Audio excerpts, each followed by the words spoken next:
वालेकुम वरहमतुल्लाहि वबरकातुह। ये उर्दू रेडियो कतर है। अब आप उबैद ताहिर से आज का दूसरा नशरिया समात कीजिए। इब्तिदा में पेश खिदमत हैं इस वक्त की अहम सुर्खियां। साहिब सुमो अमीर शेख तमीम बिन हमद आल थानी की दावत पर ट्यूनिस के सदर आज सरकारी दौरे पर दोहा पहुंच रहे हैं।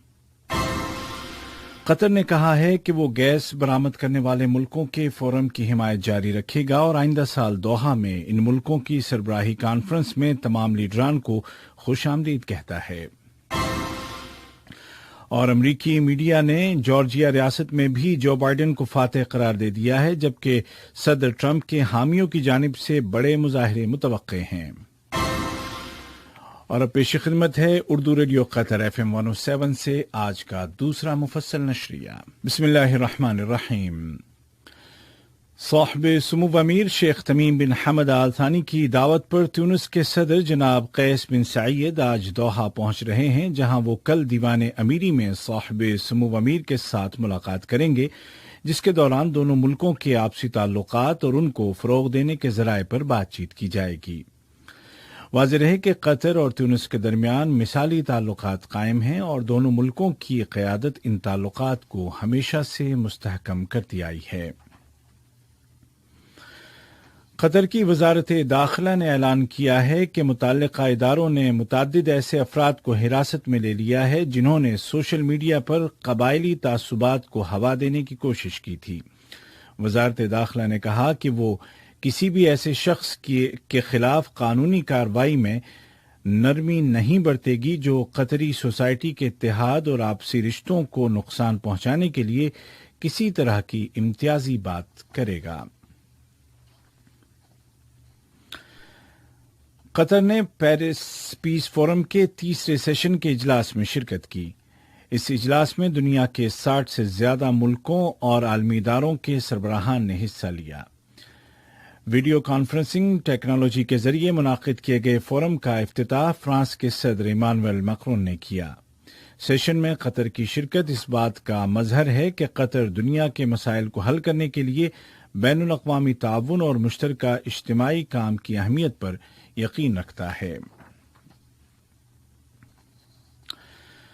कतर इलाकाई और आलमी सतह पर एक फ़ाल मुल्क है और उसकी सरगर्मियों में खेल का मैदान भी शामिल है। सन 2030 के एशियाई खेलों की मेज़बानी के लिए कतर की प्रेजेंटेशन का मरहला मुकम्मल हो गया है। ये प्रेजेंटेशन मुल्क के दौरे पर आई हुई एशियाई ओलंपिक काउंसिल की कमेटी के सामने पेश की गई और इस बात का अहद किया गया कि ये एक यादगार गेम्स होंगे जो कि एक हकीकी विरसा होंगे और जिसका फायदा बर्र-ए-आज़म एशिया की तमाम कौमी ओलंपिक कमेटियों को होगा। एशियाई ओलंपिक काउंसिल के रुकन मोहतरम एंड्रे किरियोकोफ ने कतर की तारीफ करते हुए कहा कि उसके पास सन 2030 के एशियन गेम्स की मेजबानी के लिए एतमाद और सलाहियत दोनों मौजूद हैं। वजारत सेहत ने ऐलान किया है कि आज मुल्क में कोरोना वायरस के 203 नए मामले दर्ज किए गए हैं, जबकि मजीद 221 कन्फर्म्ड पेशेंट सेहतयाब हो गए हैं और इस तरह इस बीमारी से रिकवर होने वालों की कुल तादाद 1,32,577 हो गई है। दरियासना पब्लिक हेल्थ को यकीनी बनाते हुए सरकारी इदारों ने मजीद 94 अफराद को उन मकामात पर मास्क न लगाने के जुर्म में अदालत में पेश किया है जहां मास्क लगाना जरूरी था। इसी तरह 16 ऐसे अफराद को भी प्रोसिक्यूशन को रेफर कर दिया गया है जिन्होंने गाड़ी में ड्राइवर समेत 4 अफराद की इजाजत की खिलाफ वर्जी की थी। अलबत्ता एक ही फैमिली के ज्यादा मेंबरान भी एक गाड़ी में बैठ सकते हैं।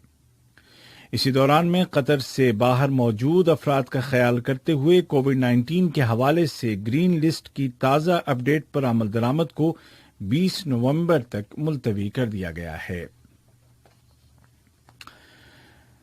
कोरोना वायरस के असरात से तमाम अफराद को बचाने की सरकारी पॉलिसी के साथ कतर डायबिटीज एसोसिएशन ने शुगर के आलमी दिन के मौके पर आज तकरीबात का एहतमाम किया है। ये एसोसिएशन कतर फाउंडेशन के मेंबर है। इस मौके पर मुतादिद इदारों और वजारतों की इमारतों को नीले रंग की लाइट से रोशन किया जा रहा है। صحت کے میدان میں جدت کے موضوع پر سالانہ عالمی کانفرنس وش کا 2020 ایڈیشن کل سے شروع ہو رہا ہے۔ یہ کانفرنس قطر فاؤنڈیشن کا انیشیٹو ہے اور اس سال کا سلوگن ہے ہماری صحت ایک سی دنیا میں۔ کانفرنس میں دنیا کے مختلف ملکوں سے 300 سے زیادہ اسپیکر حصہ لے رہے ہیں۔ ریاست قطر نے مراکش کی سرحدی گزرگاہ جرجرات میں سول اور تجارتی نقل و حرکت میں رکاوٹ پر گہری تشویش کا اظہار کرتے ہوئے مراکش کی جانب سے صورتحال کو کنٹرول کرنے کے لیے کیے گئے اقدامات کی تائید کی ہے۔ مراکش نے اس علاقے میں فوجی کارروائی کی ہے۔ ایک بیان میں قطر نے اقوام متحدہ کے سیکریٹری جنرل کی ان کوششوں کو سراہا جو وہ کئی دہائیوں سے جاری اس تنازع کو سیاسی طور پر حل کرنے کے لیے کر رہے ہیں۔ قطر نے ایک بار پھر اختلافات کو بات چیت اور سفارتی ذرائع سے حل کرنے کے اپنے موقف کو دہراتے ہوئے زور دے کر کہا کہ تمام ملکوں کی خود مختاری کا احترام کیا جانا چاہیے۔ بیان میں انتہائی صبر و تحمل کے مظاہرے کی اپیل کی گئی ہے۔ یہ خبریں آپ اردو ریڈیو قطر FM 107 سے سن رہے ہیں۔ قطر نے گیس ایکسپورٹ کرنے والے ملکوں کے فورم کے 22ویں وزارتی اجلاس میں شرکت کی۔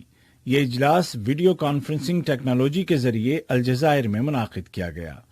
اجلاس میں وزیر مملکت برائے امور توانائی انجینئر سعد بن شرید الکعبی نے قطر کی نمائندگی کرتے ہوئے کہا کہ قطر اس فورم کے صدر دفتر والے ملک کی حیثیت سے اس کی حمایت جاری رکھے گا اور آئندہ سال دوحہ میں فورم کے ممبر ملکوں کی 6ٹی سربراہ کانفرنس کا خیر مقدم کرتا ہے۔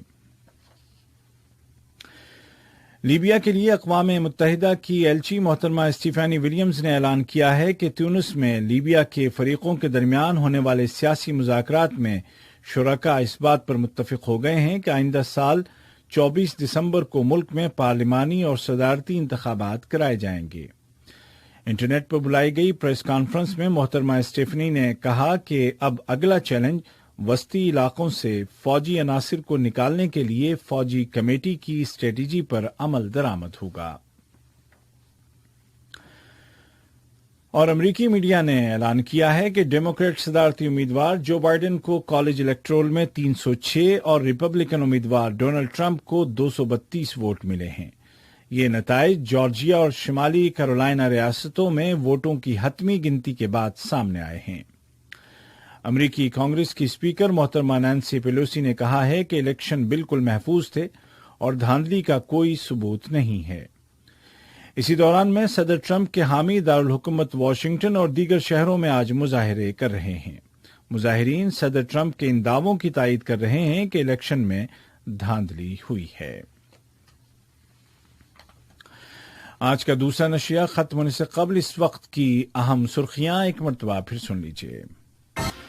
صاحب سمو امیر شیخ تمیم بن حمد آل ثانی کی دعوت پر تیونس کے صدر آج ملک کے سرکاری دورے پر دوحہ پہنچ رہے ہیں۔